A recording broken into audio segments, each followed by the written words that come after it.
all of the countries in Latin America, of course, these are should be there, right? Became independent actually early on in 1822, but then was occupied or controlled by Haiti, which was the first black-governed independent country in the world, and was became independent of France. Then once again became under the control of Spain, but became independent in 1865. I think it's interesting to see because all Latin American countries have gone through a lot of regime changes, right? Notably, of course, it's the Trujillo dictatorship that ended in 61, then a military regime. We've seen that in every Latin American country, full democracy, although with troubles, since 1996. Like many Latin American countries, I think we see also in the Dominican Republic problems with rule of law, a judicial system that sometimes is troublesome, high levels of corruption everywhere. So the institution, but it continues on, right? And it continues to improve. That's important, I think, as well. It is a sizable economy, lots of tourism, obviously, but other things as well. For Doug Brownski, it's sugarcane, gold mining a little bit. And then, of course, this whole thing with baseball, which I don't know much about, but it seems to be, we have joked about it now so often. You even made the point that baseball, you're born with that. I'm like, I don't know about that. Well, when they start rolling the ball when you're a toddler, I mean, it's so ingrained. It's soccer, which I know you're not much more.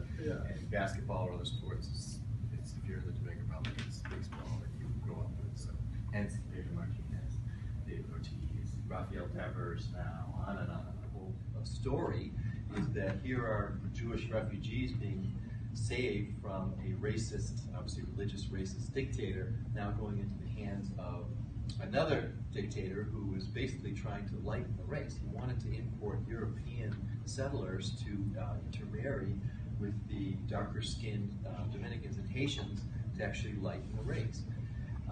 Which, by the way, I mentioned last class, he ultimately did do that. I mean, I've been there probably 12 times in the last 3 or 4 years, so I know the country very well.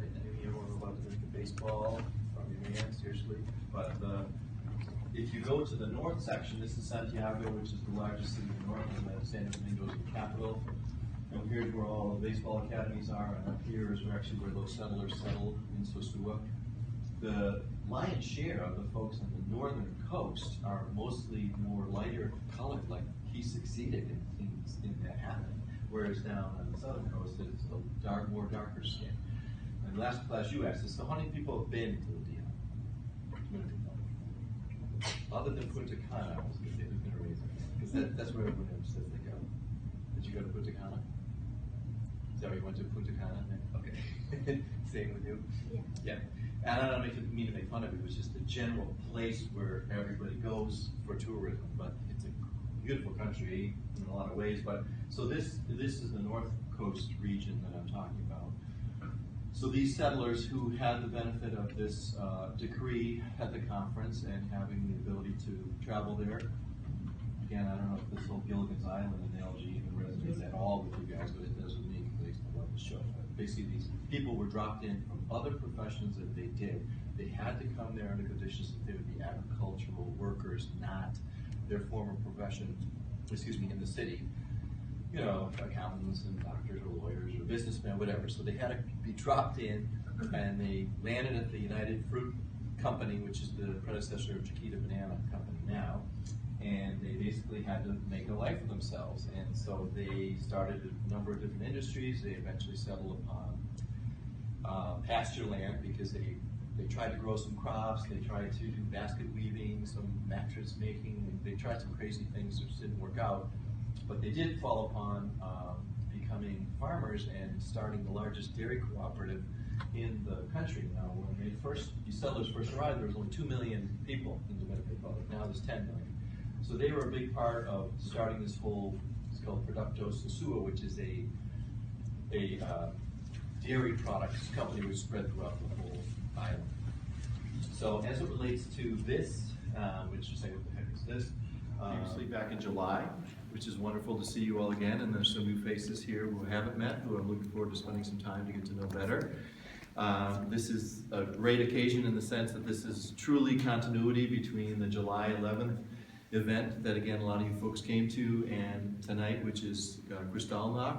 So this whole Evian to Kristallnacht continuity is something that I think is very, very important, and couldn't be better timing, if there's better timing.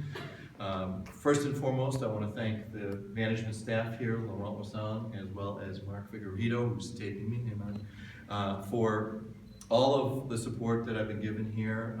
Again, I came here 3 years ago, and basically on a whim stopped by, and from there a lot has developed to this point where we're able to do this actual plaque dedication. So thank you from the bottom of my heart for all both of you have done. It never would have happened without you and your support.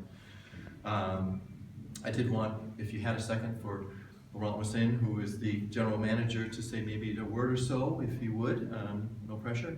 And then we'll get to the ribbon cutting ceremony and a couple of other introductions I'd like to make. I prepared for a few years, and I want to read it because it will be better, I think. So I want to say that only the Hotel Royal has been an integral part of many great moments in history, for sure. And we gladly really encourage any action made in favor of peace, for sure. So welcome. We are very happy to have you here tonight, and there are a lot of emotion for us, and I think for you. We feel it, and we sincerely appreciate it. So again, after July, you said it was here, so I wanted to make sure everyone, by the way, had a chance to take some photos with the plaque prior to us having dinner, which we'll go to next. So I think all I need is a scissors. You need to cut the rope. Oh, wow. These this is like Cinderella here. Okay. So, in honor of those who perished in light of the events that happened during that period between 1938, July, and today, and then the following events, this is in honor of them, and in honor of all those who support for peace and for fighting hatred in all its forms in the world. So here's to all of you, and to this, go right through the crowd. Okay, you guys can clap.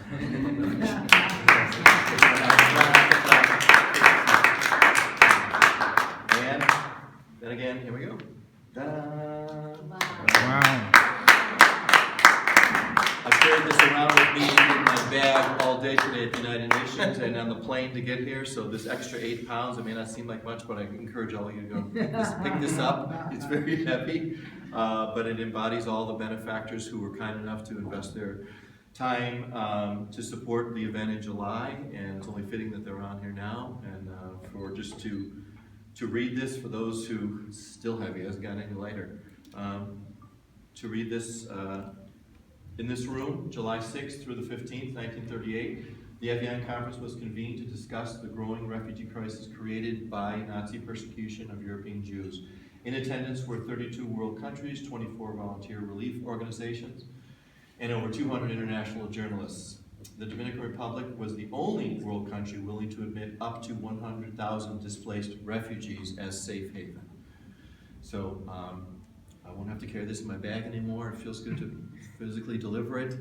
And again, I thank you all for coming and for your support. And we should all be proud of what this day represents and what we're doing. And again, thanks for the folks who helped support us to get here. So with that, anyone like to take any photos? I'd like to take a photo with Laurent. He saw me last night when I came in after not sleeping for 24 hours, and it was a different person completely. So, yeah, I think he was afraid to even talk to me. So, if anyone, please feel free to take some photos, or if someone would take a photo of Laurent and I would sure appreciate it.